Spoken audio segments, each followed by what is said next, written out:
Hi there again. My name is Yuval, and today I'll be talking to you about fully fluctuating participation in sleepy consensus. This has been joint work with your Akim from A16Z Crypto and my advisor Tony from Colombia. And actually, even though I'm going to talk about sleepy consensus, my starting point is going to be the Bitcoin protocol. Specifically, I'm going to talk about a very cool property that Bitcoin has. So suppose that yesterday the hash rate distribution in Bitcoin looked like this, where these hammers here represent correct miners, and these purple fellows here represent adversarial ones. And suppose that today we all wanted to be here in the AFD consensus session. So some of us turned our computers off, and the hash rate is a bit more low. And of course, tomorrow we don't have anything better to do with our lives, so we'll turn our ASICs back on again, and the hash rate might look like this. So the very cool property of Bitcoin is that it is completely oblivious to this type of fluctuation in participation. The only thing that the Nakamoto consensus protocol cares about is that at any particular point in time, there is a majority of correct miners. And that is a sufficient condition for the security of the protocol. Note that here, in particular, we do not have an honest majority across time. For example, the adversarial mining rate yesterday exceeds the honest mining rate today. And similarly, for example, the adversarial mining rate tomorrow could be, for example, equal to the honest mining rate today. But as the years went on, the popularity of proof of stake grew. And actually, the main focus of this paper is to ask the question, to what extent can we boast the same property, not in proof of work protocols, but in proof of stake protocols.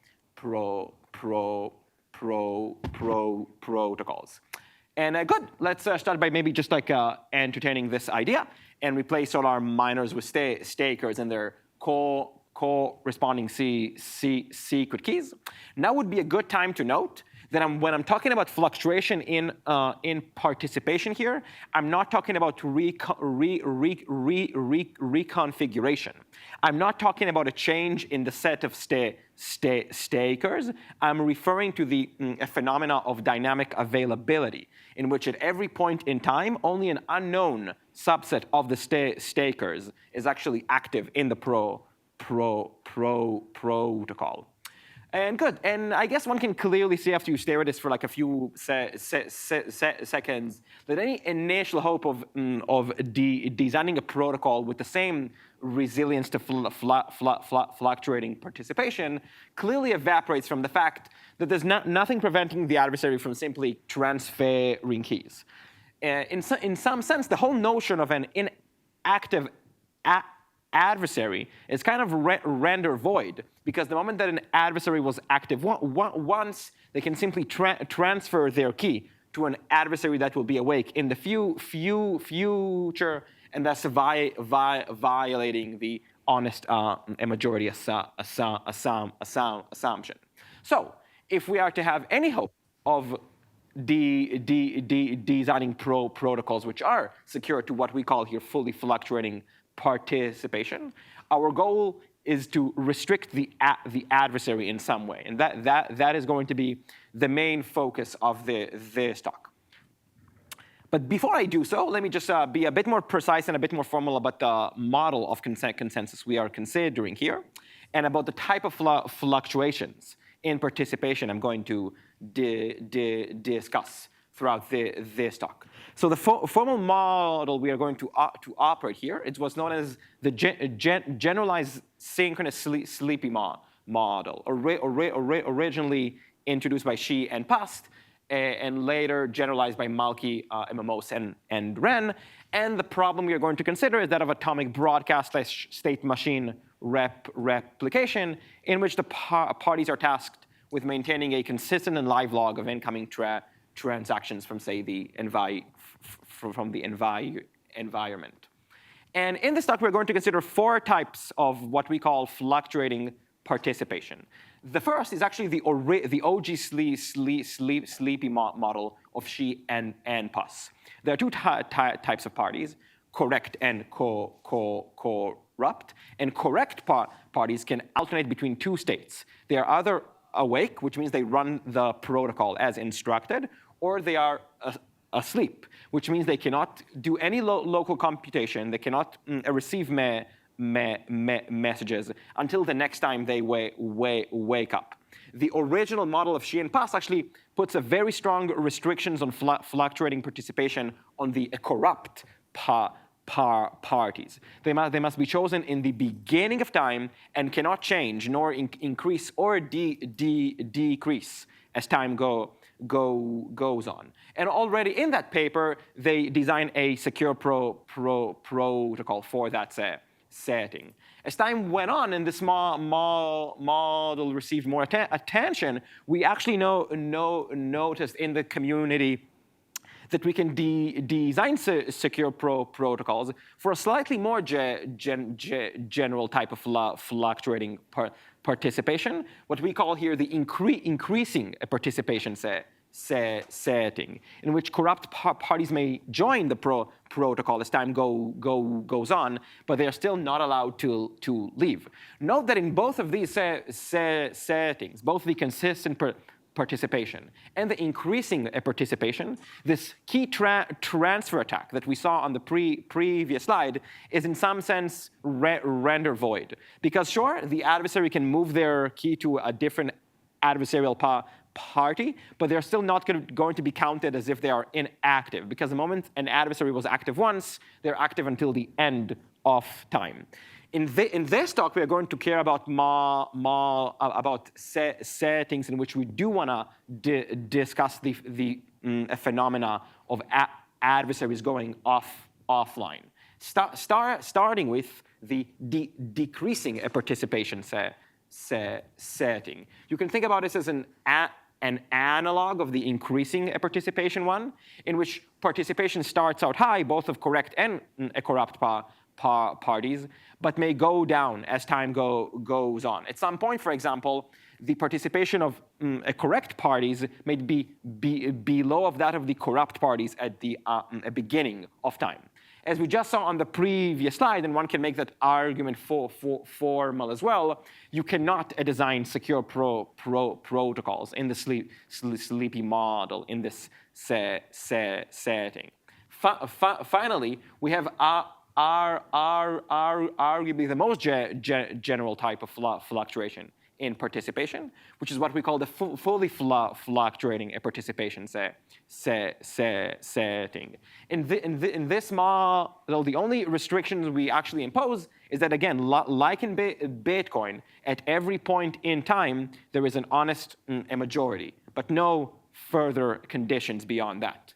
And as we saw, both in the decreasing participation setting and in the fully fluctuating one, Bitcoin does remain secure, but the sleepy model, as it's defined, cannot boast security in these settings. Our goal to come up with a relaxation of the adversary to reclaim security against these settings. Good.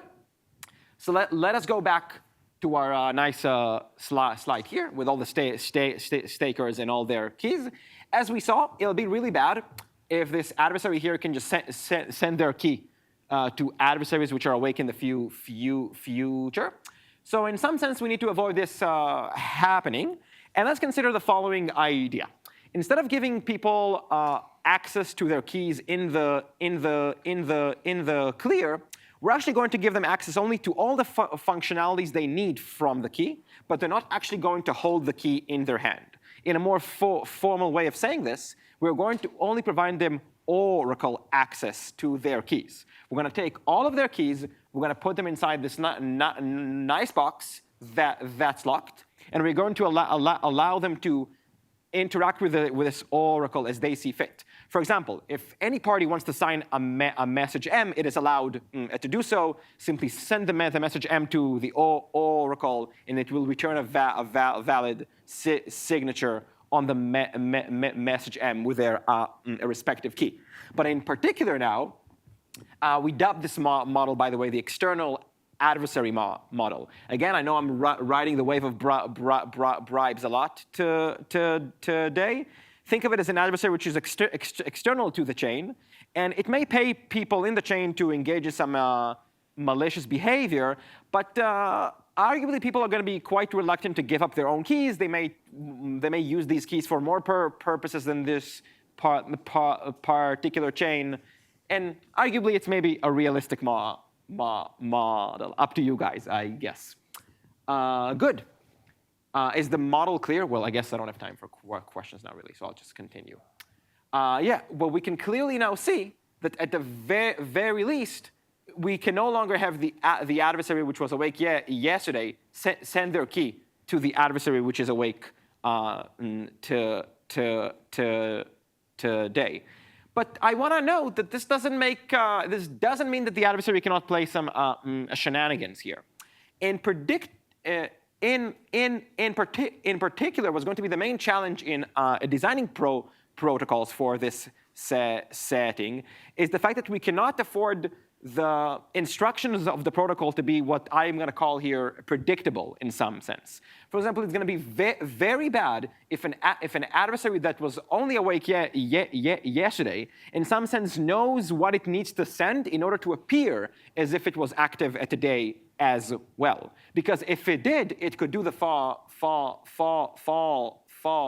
following. Yesterday, it could know that, for example, in order to appear as if it was awake today, it needs to send the message M to all parties. Well, it can just query that message to the oracle, have it signed, get it back, and then send that message with its own signature to some adversarial party awake in the future. Thus, for all intents and purposes, there are 3 adversarial parties awake in that round, thus violating the honest and majority assumption. So any protocol we want to design for this setting is going to have to be upgraded with some notion of unpredictability. So in this model, let us again revisit our 4 settings that we saw. These, I can finally talk about our main 2 results in this paper, which are 2 protocols, one for the decreasing participation regime and one for the fully fluctuating participation regime, which are now secure under this new adversarial model. In result number 2, unfortunately, so far, we do employ the use of a verifiable delay function. Exactly how? Let me say a few words about that. So the main technique or tool that we use in this paper, we give it the name of what we call wakeness vectors, in some sense. Think of it as a sub-protocol or a subroutine or a gadget that allows each party in the protocol to form opinions about when the other parties were or were not awake during the protocol. They're then going to use this information in order to decide which messages do they actually need to take into account when deciding what's the next block to confirm or what's the next message to send. And in some sense, we can show that the problem of designing consensus protocols in this setting just reduces to designing these so-called wakeness vectors. Then we show that in the decreasing participation setting, we can design them by just like introducing randomness to the block production process in some sense. I will not elaborate further due to lack of time. In the fully fluctuating setting, we construct them by building what we call VDF chains that prove that you were awake after some point in time.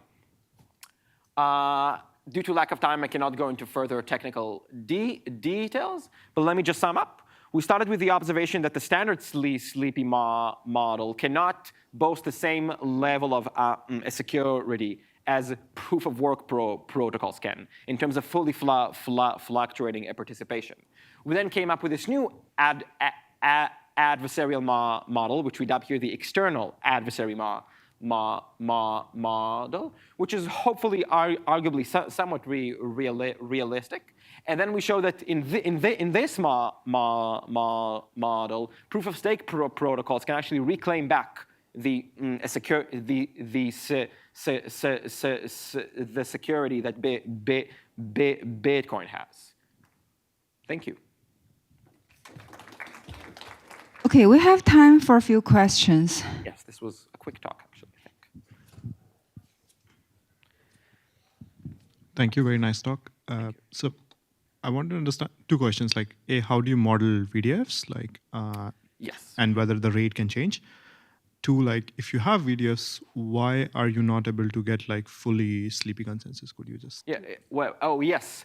So what you're saying, if I have VDF, why do I not know how to get fully sleepy consensus even in the normal? I think that's an open question. I'm not sure we have a protocol for that. There's no proof of work anymore. There's still keys. Keys can still move around. I see. There is a paper by like David Say's group from Stanford. Like yes, no, you're talking about POSAT. Good.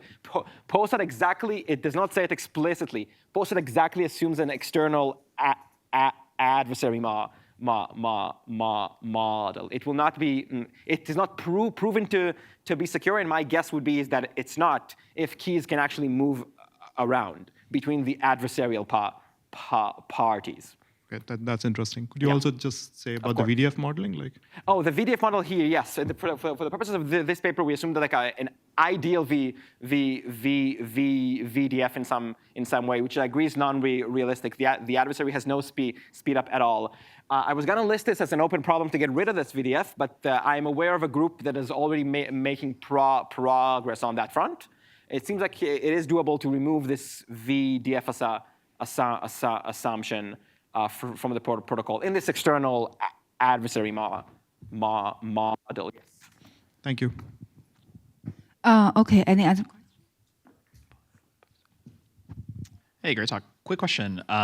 How realistic is this model of people who only have access to private keys via oracles? Like, I know you can kind of implement it in a TEE. These days, with the popularity of TEEs, it's becoming increasingly more common, right? Sure, but I allow somebody to tunnel into my computer. Like, if I'm going to give them delegation access to like my key. Can you repeat this, please? I can allow somebody to like blindly access the TEE as well, right? Oh, it does not prevent you from doing this. Exactly, for this particular purpose, you're saying without actually giving away the key. That's a big, actually, so yeah. TEEs actually act often as correlation oracles. Mm-hmm. So that's actually how we study them in other cases. So you're saying the TEE is actually a way to I'm able to give someone use for my key for this particular thing. For a period of time. Without actually revealing the key. Yeah, that's true, actually. Yeah, I don't think I have a good response from the top of my head for Thank that. you. Yeah. So one last question. So when you say there is a weakness list, if this is a fully permissionless model, how can you have a list? It's not fully, yeah. So we are in the sleepy model. So there is some known bound n on the total number of parties that are allowed to participate. Yes. Gotcha. Thanks. Yeah, okay. Of course. All right. Let's thank the speaker again.